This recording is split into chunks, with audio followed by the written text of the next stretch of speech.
If you want your saw to be razor sharp, stick around. I'm going to show you how. Well, good morning, guys. This is Matthew out at the Piney Woods Homestead. Welcome back.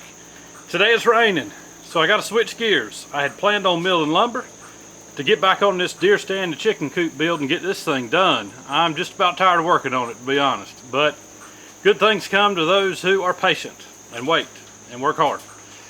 Anyways, today I got a little bit of maintenance, and so my saws need sharpening. I'm going to take you along for that and show you how I sharpen my saws here on the Piney Woods Homestead. Guys, this right here is a precision grinder by Granberg. I bought this thing about 10 years ago, and I've been using it on my saws ever since. I used to use a regular file and a guide, and that gets old pretty quick unless you do it every single day. This little tool is pretty slick. You can see how this tool mounts to the bar on your saw. It's just got some set screws. You put it up there on top of the bar, and you can set your angle for your chain. And this thing rotates all the way around to the other side, so you can get both sets of teeth sharpened in relatively a short amount of time. Now guys, this tool comes with clips to hook onto your battery. And what I normally do is either use a lawnmower battery or just sit the saw on the back of the gator and hook these in to the positive and negative on my battery on the gator. So I'll go ahead and do that now. So guys, the way that this grinder works is you hook it on to your positive and negative on the gator in my case. And you got a little switch right here. You just flick it. It's going to turn it on and off for you. It's basically a Dremel tool, but it's a Dremel tool with a guide. A guide that allows you to set the height, the depth, and it allows you to set every little angle that you need to get these teeth sharpened back to better than factory condition, in my opinion. So basically what you have to do is you can raise and lower your tool with this elevation dial on top. And so you want to get it set by lowering it until it almost bottoms out.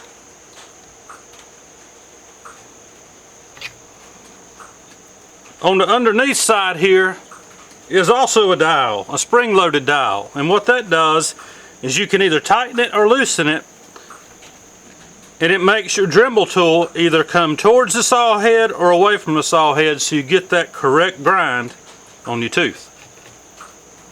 Guys, I recommend wearing gloves when you're working with this, just so you don't end up cutting your fingers on these chains. Let me get this thing fired up, and I'll show you how our grind goes.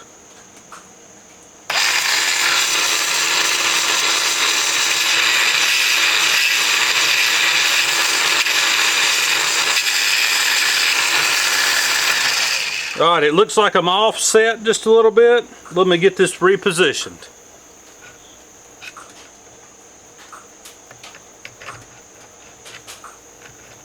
That looks about right.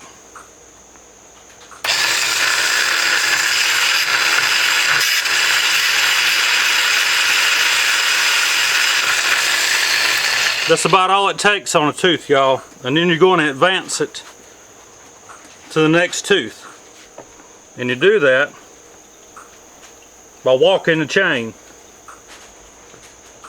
to your next tooth that's on that particular angle. Just like so. Now we'll see if this is set up for the next tooth.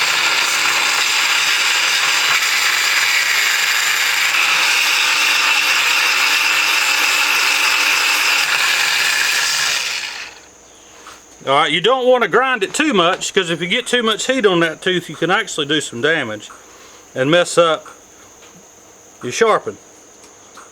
So basically, in a nutshell, this is how you do it. And we'll keep going along and getting those teeth ground.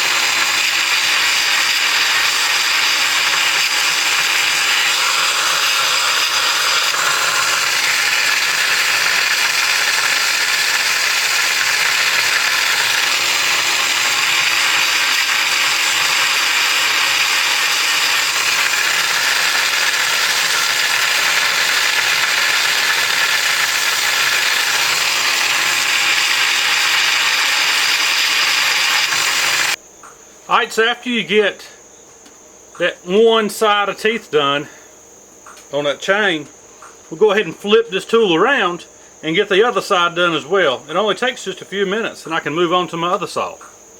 Pretty handy. Alright, now I got this saw set up to do the chain from the other side of the bar, just because it's a little bit easier for me to work with that way. Or you can just simply rotate the entire head around. And just keep working your chain.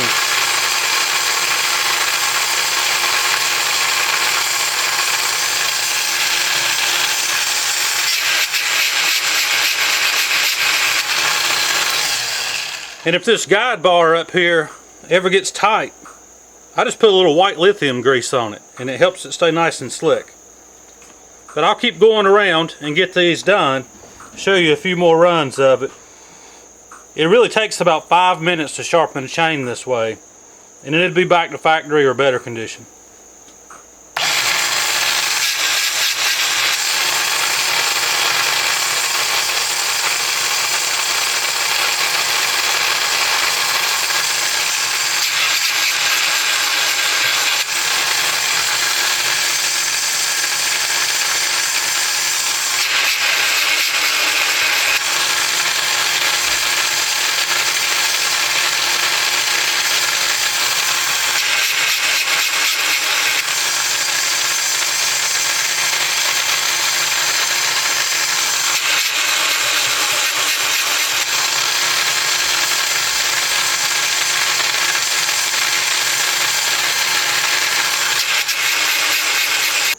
And guys, in order to keep up with the teeth that you've already sharpened, you can start off with a little dab of white paint, a Sharpie, or something to that effect, a paint pen, and just mark the first tooth that you start with.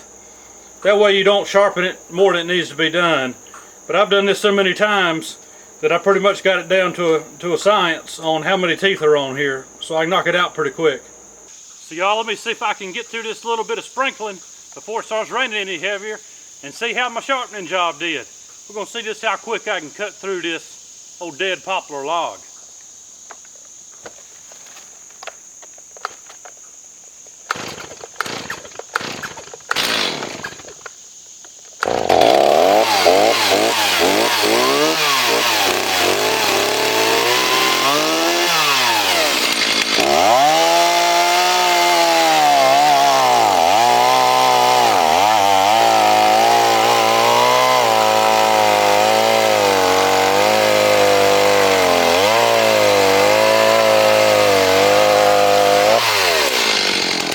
Not too bad, I'd say. Throwing big old chunks of sawdust, that's exactly what you want to see.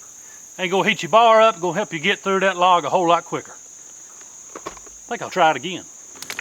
What do you say we have us a little encore with the chainsaw?